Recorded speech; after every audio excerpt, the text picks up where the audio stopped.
Labda nianze kuizungumzia We Are Equal campaign yenyewe. #We Are Equal campaign ni kampeni ambayo inaratibiwa na taasisi ya wake wa marais barani Afrika, ambayo kwa Kiingereza ni Organization of African First Ladies in Development. Ni taasisi ambayo wake wa viongozi wamekuja pamoja barani Afrika ili kuhakikisha kwamba wanakuwa wana maendeleo ya umoja kwa pamoja, tusiachane nyuma.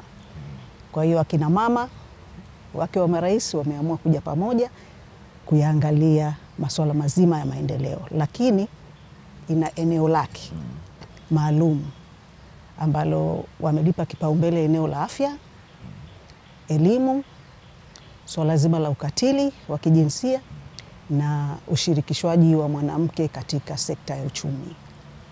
Kwa hiyo hayo ni maeneo ambayo hii We Are Equal campaign inahusiana nayo. Sasa automatically ukisema ni namna gani tutafaidika sisi kama Wazanzibari au barani Afrika, la kwanza ni ile nguvu ya pamoja, sauti ya pamoja katika haya masuala yote niliyoyazungumzia. Ukiweka nguvu ya pamoja siku zote katika tuseme platform yoyote tunayokuwa nayo sisi wake wa viongozi, tutakuwa tunayasemea hayo mambo. Lakini si hivyo tu kuyasemea hayo mambo, na kuwa na programs mbalimbali ya kuhakikisha hayo mambo yanaendana na usawa wa kijinsia. Usawa ndio maana We Are Equal kati ya wanaume na wanawake katika jamii yetu. Labda hapo in a nutshell, that is We Are Equal campaign. Na kwa kuangalia pengine utamaduni wetu, ukitizama sisi labda kikwazo hasa nini tunapoingia kwenye tunapokabili hii We Are Equal? Kama kawaida kwenye jamii zetu, tuna tamaduni zetu, tuna utaratibu wetu wa maisha. Nikiingia moja kwa moja kwenye jamii, naamini kwanza kwa pamoja tulivyokaa kwa umoja wetu katika mazungumzo yetu Afrika, tuna common yani tuseme tuna umoja katika hivi vikwazo vinapopelekea kwenye usawa. Nikianzia moja kwa moja kwenye familia, kikawaida kwenye familia zetu za Kiafrika kwa muda mrefu imekuwa kwamba mtoto wa kiume na mtoto wa kike malezi na makuzi hayafanani. Na hapo ndo tunapoanza kusema mgawanyo unaanzia hapo. Toka tunapowakuza wenyewe akina mama na familia zetu opportunities, zile fursa tunazowapa. Kikawaida mtoto wa shule, mtoto wa mdogo akirudi shule, wa kike na wa kiume, mnafahamu atarudi yule ataambiwa nenda mtoto wa kike nenda kafue, nenda kuna vyombo vya kukosha, lazima wewe utakuwa mama mtarajiwa, kazi nyingi za nyumbani. Sasa mtoto wa kiume utakuta ana muda, anaweza kaenda kacheza, ana refresh akili yake, mind yake, anaweza katoka kaenda kujisomea zaidi. Kwa hiyo hata muda kuwapa ile access ya muda.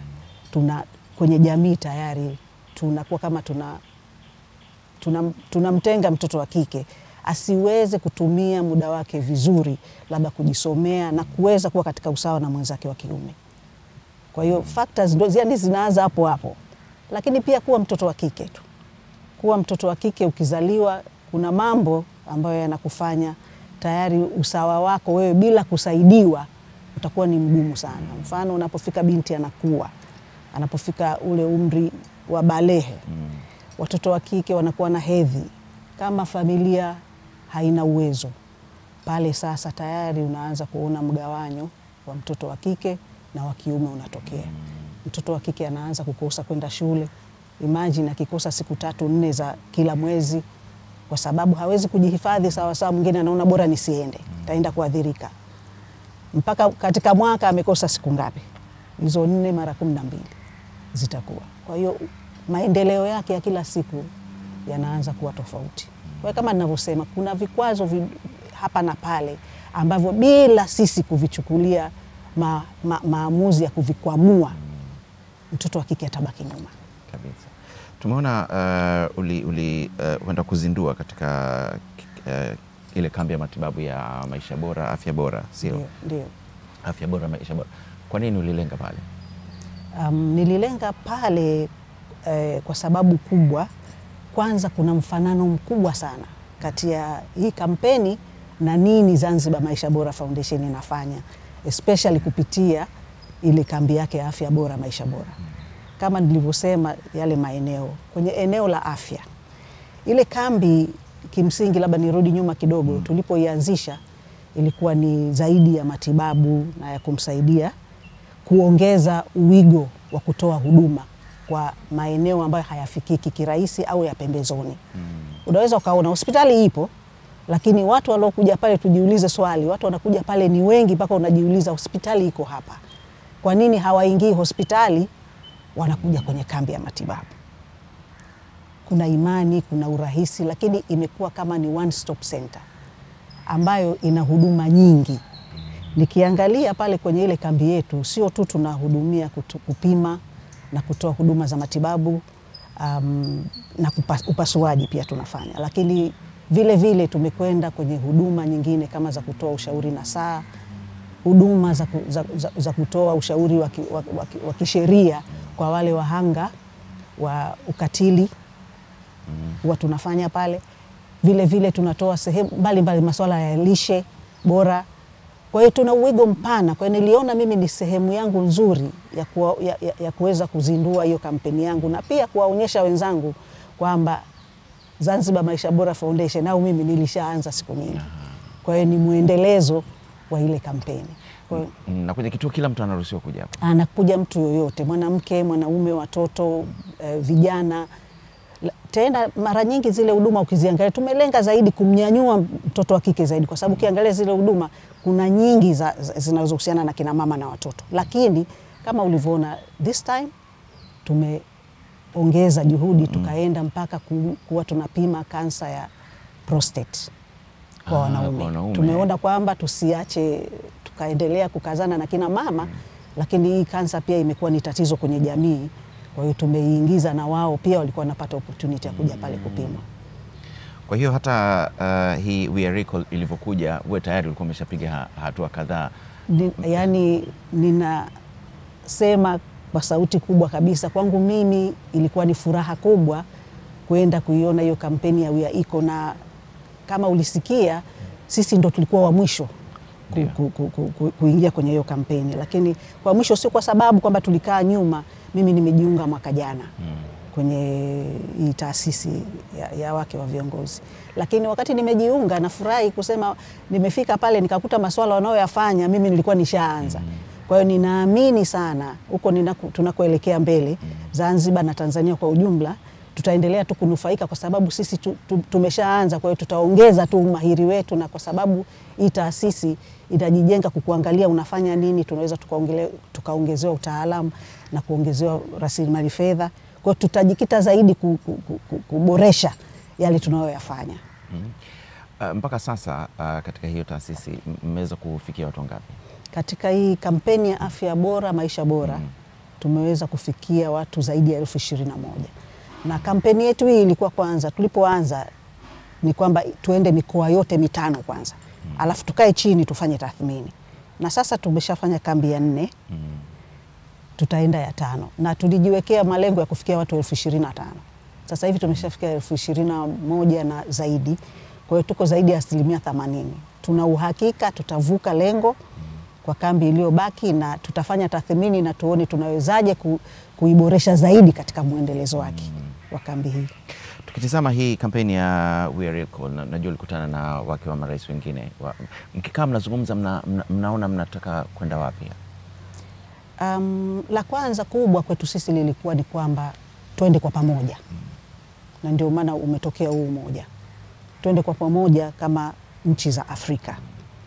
Ni labda bahati mbaya zaidi si nchi zote ni wanachama kwa sababu mbalimbali, lakini tulikuwa tuna lengo la kwamba twende kwa pamoja tukilenga maendeleo jumuishi ambayo hayatomuacha mwanamke nyuma.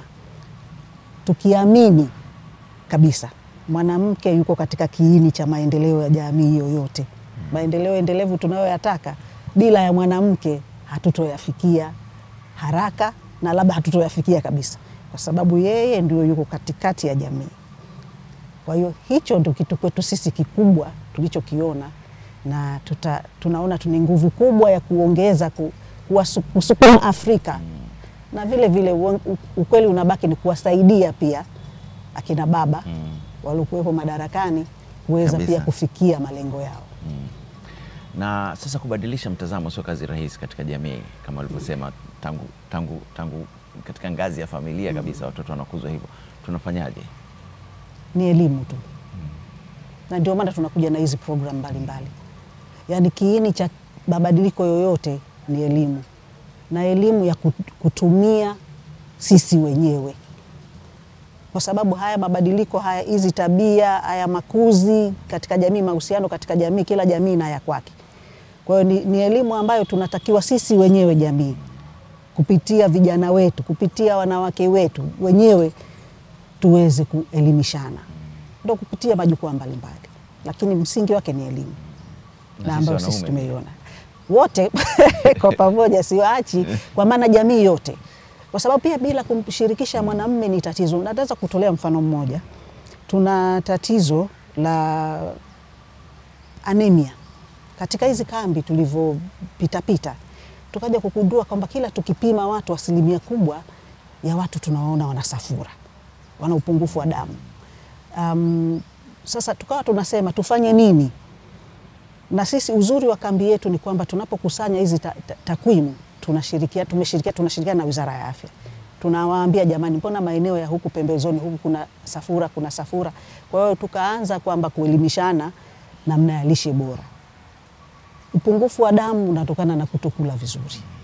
Na unaleta tatizo zaidi kwa kina mama, hususan kipindi cha kujifungua. Sasa ili swala zima la lishe bora tukiliangalia kwa Zanzibar, tukienda kuliongelea katika labda kliniki za kina mama na watoto haitusaidii, kwa sababu wanaowezesha au tuseme breadwinner katika familia ni baba. Kwa hiyo tunatafuta namna bila ya kumshirikisha baba, na kuna utaratibu mwingine, baba anaenda sokoni, hapa ndo anaenda kununua. Kwa hiyo anatakiwa baba anunue chakula kinachofaa kwa ajili ya familia yake. Na sio ule kuzoea kwa kawaida. Kwa hiyo lazima baba tumtafute na yeye, tumuelimishe baba, unapokwenda kununua chakula, lazima utununue chakula cha aina fulani. Tumegundua tukikaa wanawake peke yetu tukazungumza na kuelimishana namna ya kupika, namna kutizama yule mama akina anasema baba haleti hiki. Unaona, kwa hiyo lazima baba ashirikishwe. Kwa hiyo na kutoa hofu kwamba baba lazima na yeye ashirikishwe ili tuweze kufikia malengo. Upiga hatua mbele kama nilivyosema, mbele ya We Are Equal campaign. Kitu gani ambacho kilikusukuma ukaona kwamba nahitaji na kutoa ushiriki wangu katika afya bora, maisha bora? Kupitia, kwa kweli ni kuhakikisha kwamba, kwa sababu malengo kwanza ya taasisi afya bora, maisha bora imetokana na taasisi ya Zanzibar Maisha Bora Foundation.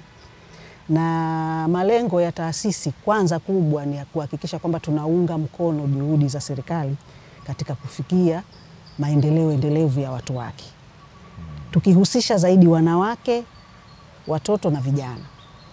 Unaona, kwa hiyo yani kuanzisha hii afya bora, maisha bora kampeni ilikuwa ninajaribu kufika mbali zaidi katika jamii, kuifikia sehemu ambayo tunaamini kwamba sisi taasisi tunaziba mashimo ambayo saa nyingine serikali inaweza ikawa inapita juu, inaacha mashimo madogo madogo. Sasa ili tupate lile lengo lifikiwe, ndio tunaanzisha vitu kama hivi. Unaweza ukajiuliza, mbona wameuliza watu, mbona hospitali ipo na nyinyi mnafanya hizi kambi? Unaona, sasa sisi tutakuja kuwaonyesha kwamba pale walitokea watu wamefanyia operation nafikiri takriban 6 au 7. Tunataka tuwaulize vizuri. Mimi nimesema lazima tuwaulize hao watu, kwa nini mmekuja kwenye kambi na hamkwenda hospitali iko hapa? Siku zote hamjajitokeza nyinyi kwenda hospitali.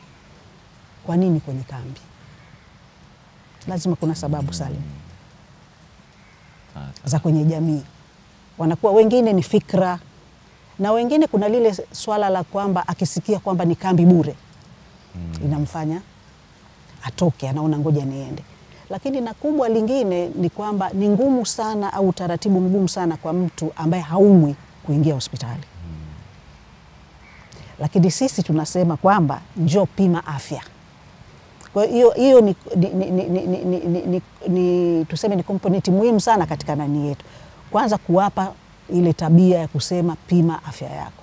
Na umeona inaanza na mazoezi. Na labda kama niseme tu kambi yote hii chimbuko lake simply ilikuwa ni kufanyaji mazoezi.